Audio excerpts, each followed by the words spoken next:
يا أيها الذين آمنوا لا تحرموا طيبات ما أحل الله لكم ولا تعتدوا إن الله لا يحب المعتدين۔ اے ایمان والو، جو پاکیزہ چیزیں اللہ نے تمہارے لیے حلال بنائی ہیں انہیں حرام نہ بناؤ اور حد سے تجاوز نہ کرو، بے شک اللہ حد سے تجاوز کرنے والوں کو پسند نہیں کرتا ہے۔ ترمذی نے ابن عباس رضی اللہ عنہما سے روایت کی ہے کہ ایک آدمی رسول اللہ صلی اللہ علیہ وسلم کے پاس آیا اور کہا کہ جب میں گوشت کھاتا ہوں تو عورت کی خواہش ہوتی ہے اور میری شہوت ابھر آتی ہے، اس لیے میں نے اپنے اوپر گوشت کو حرام کر لیا ہے۔ تو یہ آیت نازل ہوئی۔ صحیحین میں انس رضی اللہ عنہ سے مروی ہے کہ بعض صحابہ اکرام نے امہات المومنین سے آپ صلی اللہ علیہ وسلم کے خفیہ اعمال صالحہ کے بارے میں دریافت کیا، اور ان میں سے کسی نے کہا میں گوشت نہیں کھاؤں گا، اور کسی نے کہا میں شادی نہیں کروں گا، اور کسی نے کہا میں بستر پر نہیں سوؤں گا۔ نبی کریم صلی اللہ علیہ وسلم کو جب اس کی اطلاع ہوئی تو آپ نے فرمایا کچھ لوگ ایسا ایسا کہتے ہیں، حالانکہ میں روزہ رکھتا ہوں اور افطار کرتا ہوں اور سوتا ہوں اور جاگتا ہوں اور گوشت کھاتا ہوں اور شادی کرتا ہوں، جو شخص میری سنت سے اعراض کرے گا وہ مجھ میں سے نہیں ہوگا۔ امام شافعی رحمۃ اللہ علیہ اور جمہور علماء کا مذہب ہے کہ اگر کوئی شخص اپنے اوپر کھانے پینے کی چیز یا لباس یا کسی اور چیز کو حرام کر لیتا ہے تو وہ چیز حرام نہیں ہو جاتی اور نہ اس پر کوئی کفارہ ہے۔ علماء نے عورت کی تحریم کو اس سے مستثنا قرار دیا ہے، اس لیے کہ آیت کا حکم مطلق ہے، اور اس لیے کہ جس صحابی نے ترمذی کی گزشتہ روایت کے مطابق اپنے اوپر گوشت کو حرام بنا لیا تھا اسے اللہ کے رسول صلی اللہ علیہ وسلم نے کفارہ کا حکم نہیں دیا۔ امام ابو حنیفہ اور امام احمد رحمہم اللہ کا مذہب یہ ہے کہ اگر کوئی شخص کسی چیز کو اپنے اوپر حرام کر لیتا ہے تو وہ چیز حرام ہو جائے گی اور اسے کھانے سے کفارہ لازم ہوگا۔ امام شوکانی کہتے ہیں کہ یہ مذہب اس آیت کے خلاف ہے اور صحیح احادیث کے بھی خلاف ہے۔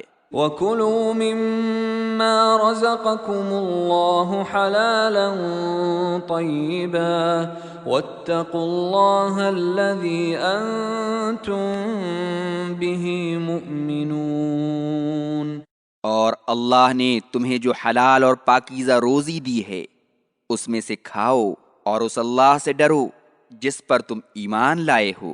لا يؤاخذكم الله باللغو في أيمانكم ولكن يؤاخذكم بما عقدتم الأيمان فكفارته إطعام 10 مساكين من أوسط ما تطعمون أهليكم أو كسوتهم أو تحرير رقبة فمن لم يجد فصيام 3 أيام ذلك كفارة أيمانكم إذا حلفتم واحفظوا أيمانكم كذلك يبين الله لكم آياته لعلكم تشكرون۔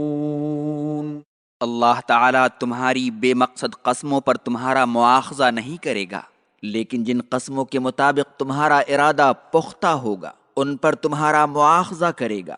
پس ایسی قسم کا کفارہ 10 مسکینوں کو کھانا کھلانا ہے، ویسا ہی مناسب کھانا جو تم اپنے بال بچوں کو کھلاتے ہو، یا انہیں پہننے کے کپڑے دینا ہے، یا ایک گردن یعنی غلام یا لونڈی آزاد کرنا ہے، اور جسے ان میں سے کوئی میسر نہ ہو وہ 3 دن روزے رکھے گا۔ اگر تم قسم کھا لو تو یہ تمہاری قسموں کا کفارہ ہے، اور اپنی قسموں کی حفاظت کرو، اللہ اسی طرح تمہارے لیے اپنی آیتیں کھول کر بیان کرتا ہے، شاید کہ تم شکر ادا کرو۔ ابن جریر نے ابن عباس رضی اللہ عنہما سے روایت کی ہے کہ جب آیت یا ایھا الذین آمنوا لا تحرموا طیبات ما احل اللہ لکم نازل ہوئی تو جن صحابہ اکرام نے اپنے لیے عورت اور گوشت کو حرام بنا لیا تھا انہوں نے رسول اللہ صلی اللہ علیہ وسلم سے پوچھا کہ ہم لوگ اس بارے میں اپنی قسموں کا کیا کریں؟ تو اللہ نے یہ آیت نازل فرمائی اور لغو قسم اور دل سے کھائی ہوئی قسم کا حکم بیان فرمایا۔ یہ آیت دلیل ہے کہ لغو قسم پر اللہ تعالی مواخذہ نہیں کرے گا اور نہ ہی اس کا کفارہ ہے۔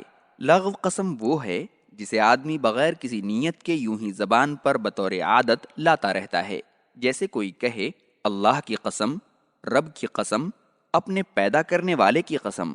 اس کی کوئی نیت نہیں ہوتی، لیکن اگر کوئی شخص کسی بات پر دل کی نیت کے ساتھ قسم کھاتا ہے اور اسے پوری نہیں کرتا تو اسے اس کا کفارہ ادا کرنا ہوگا، جیسا کہ قرآن کریم میں اس کی تفصیل بیان کی گئی ہے۔ 10 مسکینوں کو کھانا کھلانے کی تحدید کے بارے میں صحابہ اور تابعین کے کئی اقوال ہیں۔ علی بن ابی طالب رضی اللہ عنہ کا قول ہے کہ دوپہر اور رات دونوں وقت کا کھانا کھلانا ہوگا۔ حسن بصری اور محمد بن الحنفیہ کہتے ہیں کہ صرف ایک بار روٹی اور گوشت کھلانا کافی ہوگا۔ عمر، عائشہ اور بعض تابعین کا خیال ہے کہ ایک آدمی کو نصف سا تقریباً 1.25 کلو گیہوں یا کھجور دینا کافی ہوگا۔ چونکہ آیت میں اس کی کوئی تحدید نہیں ہے، اس لیے راجح یہی معلوم ہوتا ہے کہ 10 مسکینوں کو پیٹ بھر کھانا کھلا دینا کافی ہوگا۔ اسی طرح لباس کی بھی کوئی تحدید نہیں آئی ہے، اس لیے وقت اور حالات کے مطابق رائج لباس دینا کافی ہوگا۔ غلام یا لونڈی کے بارے میں ابو حنیفہ کا قول ہے کہ مسلم اور کافر کوئی بھی کافی ہوگا، لیکن شافعی اور دوسروں کا خیال ہے کہ مسلمان ہونا ضروری ہے، جیسا کہ معاویہ بن الحکم السلمی کی روایت میں آیا ہے، جسے مسلم اور امام مالک وغیرہما نے ذکر کیا ہے کہ انہیں ایک غلام آزاد کرنا تھا۔ وہ ایک کالی لونڈی لے کر آئے تو رسول اللہ صلی اللہ علیہ وسلم نے اس سے پوچھا کہ اللہ کہاں ہے؟ اس نے کہا آسمان میں۔